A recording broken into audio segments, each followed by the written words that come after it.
Syederolon, penyidik Polresta Banda Aceh menggelar prarekonstruksi kasus pembunuhan satu keluarga di Gampong Mulia Kuta Alam, Banda Aceh, Kamis siang tadi.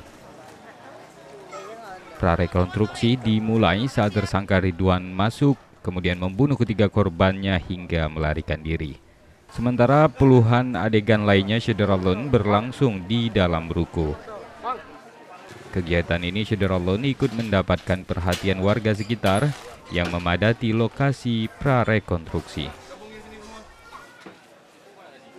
Dari Banda Aceh, Budi Fatria, Serambi On TV.